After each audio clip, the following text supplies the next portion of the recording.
On commence comme d'habitude ce Trends des marchés par les résultats boursiers. Les bourses européennes ont poursuivi sur leur élan avec une 6e séance de hausse consécutive en dépit d'indicateurs décevants. L'indice d'activité du secteur privé dans la zone euro a rechuté à 51,5 en décembre, au plus bas depuis 3 mois.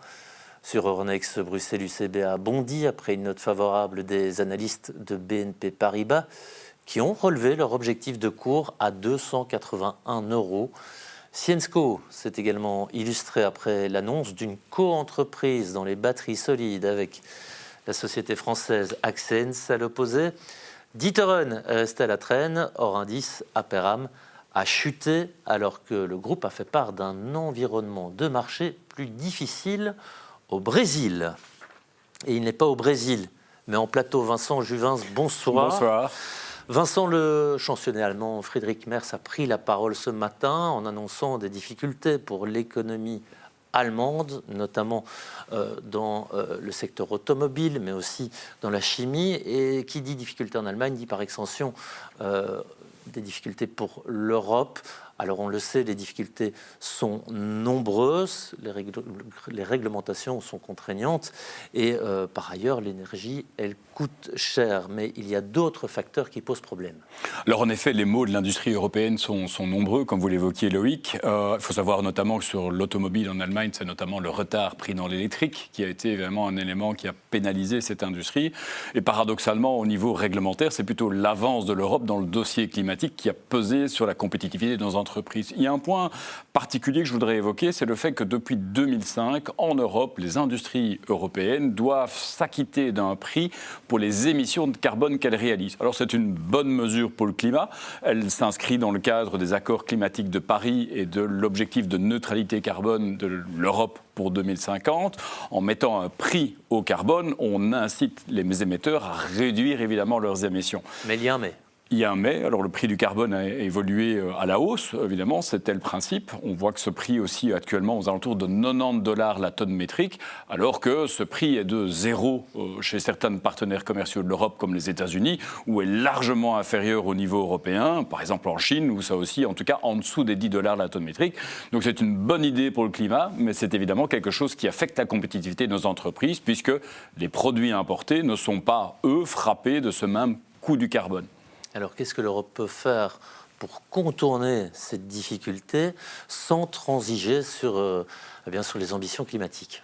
Alors, bonne nouvelle, c'est que l'Europe l'a fait. Elle l'a fait en ce 1er janvier, raison pour laquelle je souhaitais notamment évoquer avec vous ce sujet ce soir. Elle a déployé un mécanisme qu'on pourrait qualifier de correctif, qui est un mécanisme d'ajustement carbone aux frontières, alors connu sous son nom barbare de Carbon Border Adjustment Mechanism. Et donc, le CBAM, comme on l'appelle, vise à rééquilibrer justement l'écart de compétitivité entre la production locale et la production importée. Alors, concrètement, qu'est-ce qui va se passer? Imaginons qu'on produise une tôle en Chine où il y a un coût du carbone à 8 $ et qu'on produise une même tôle en Europe où on a un coût du carbone à 90 $. Lorsqu'une tôle importée de Chine viendra en Europe, eh bien, il y aura une correction à la frontière, qui sera du delta entre les deux. Voilà. Et comme cela, évidemment, l'intensité carbone d'une tôle chinoise ou d'une tôle européenne sera frappée de la même manière. Les revenus de ce CBAM seront significatifs. On attend 10 milliards € par an dans les premières années.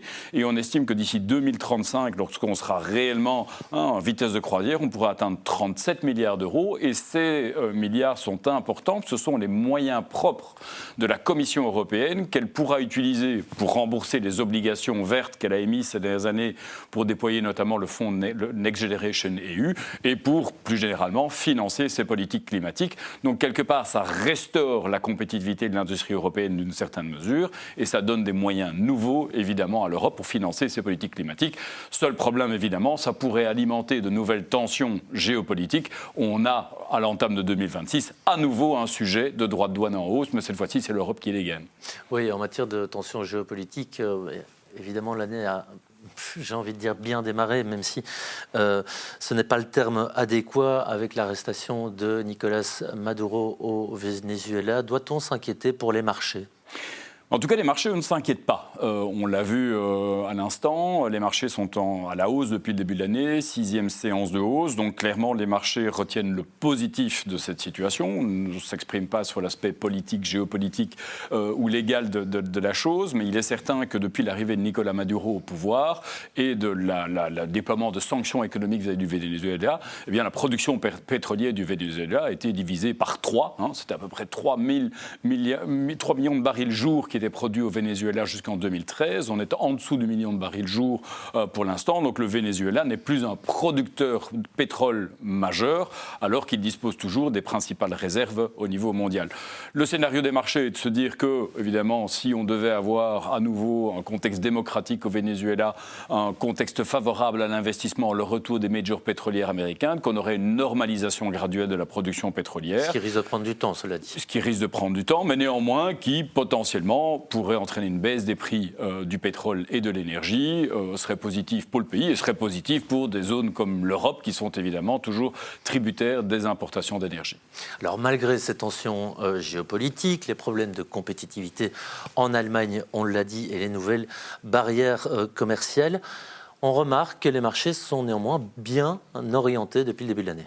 Oui, je pense qu'on est tous agréablement surpris. Ça va vite, ça va fort. Dans certains cas, on sait que le mois de janvier est habituellement un mois positif. C'est de bon augure. Lorsqu'il est positif, l'année étant généralement dans la foulée. On a déjà dans les premiers échanges, en tout cas, certaines tendances qui se dégagent d'un point de vue sectoriel, mais également régional. D'un point de vue régional, je mettrai en exergue les pays émergents. J'en ai souvent parlé sur ce plateau, mais qui aujourd'hui affichent déjà une performance de plus de 4% après quelques séances. C'est tout à fait significatif. Vous évoquiez les tensions géopolitiques. Ça a continué à bénéficier à l'or, qui est en progression de près de 3% depuis le début de l'année. Donc, quelque part, optimisme et prudence en même temps pour cette année 2026 qui se profile. Eh bien, merci pour cette conclusion et cette analyse toujours avisée, mon cher Vincent. Belle soirée. Voilà qui conclut ce Trends des marchés. Merci de nous suivre. Belle soirée.